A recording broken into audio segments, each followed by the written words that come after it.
Bonjour à tous, merci d'être présents pour cette nouvelle édition de You4YouTube. Nous recevons aujourd'hui Hélène Confrey qui est de passage à Bruxelles puisque Hélène en fait est en délégation au Paraguay où elle conseille les autorités nationales en matière d'éducation pour la DGDEFCO. Par ailleurs, Hélène est la présidente de l'UCHU, un syndicat qui représente nos collègues hors Union. Elle était à ce titre membre élu du comité central du personnel. Et donc c'est dans le cadre de ces activités militantes que nous la recevons aujourd'hui. Nous l'avions déjà reçue il y a quelques semaines à Bruxelles et elle nous avait promis de revenir nous parler des différentes catégories personnelles, des problèmes spécifiques qui se posent à nos collègues hors Union. Et justement, Hélène, est-ce que tu peux nous dire aujourd'hui un petit peu qu'est-ce que ça veut dire travailler en délégation? Okay, thank you very much, Kim, for inviting me here again. Last time I was here, it was a bit warmer climes. Now it's gone cold all of a sudden. So, yes, we can get into a conversation to warm ourselves up. Now, you were asking me about what it's like to live and work in a delegation. Now, obviously, it's quite difficult to answer that question in that we have delegations spread all over the world. We have more than 140 places of work. So I expect that everyone's experience is quite individual depending on where they're based. But having said that, we think there are some challenges which are in fact common to all staff in delegations.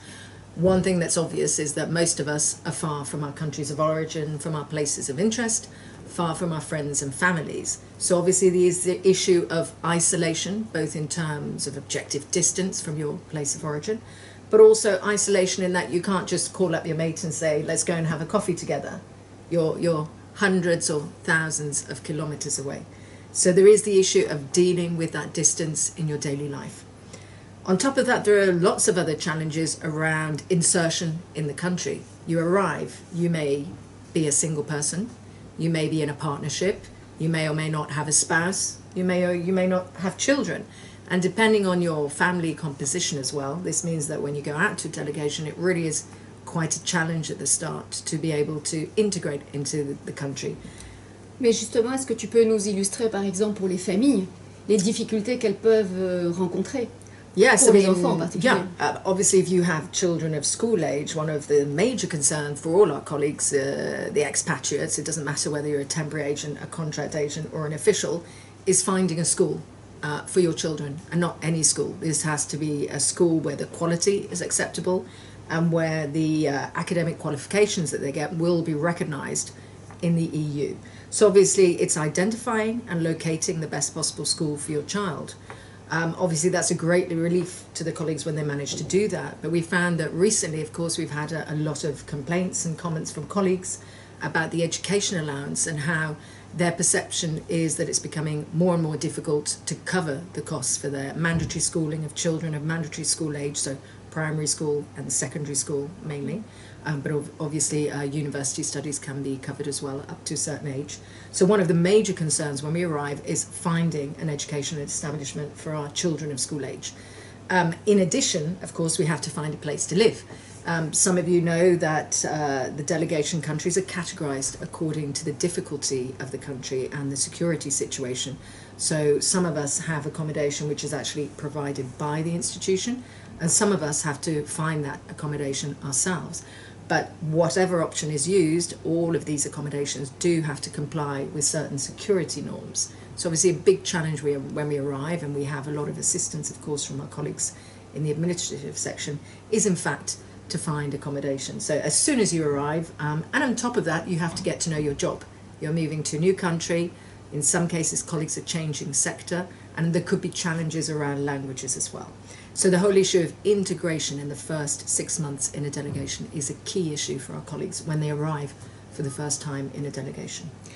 Alors, je suis contente que tu nous dises tout ça, d'abord parce que je crois qu'il y a beaucoup de mythes autour du travail en délégation et que c'est bien aussi d'exemplifier pour nos collègues les difficultés qu'on peut rencontrer. Je pense aussi, comme tu le disais, que les 6 premiers mois sont absolument clés pour l'intégration et l'adaptation, notamment des familles, pas seulement des collègues, mais aussi de toute leur famille. Et donc j'imagine que vous avez des discussions avec nos administrations pour offrir un encadrement. Mais évidemment, si on est dans un pays, on va dire, avec un certain degré de confort, c'est peut-être plus facile. Pensons aussi beaucoup à tous nos collègues qui sont dans des pays où vraiment en termes d'infrastructure c'est beaucoup plus pauvre en fait. No, absolutely. We work in a very wide range of countries. Some of you may be aware of the Living Conditions Allowance, which is a mechanism by which we try and compensate for the differences between working outside the EU and working within the EU. And we try and measure, if you like, a range of parameters which go from security to environment to isolation to health situation.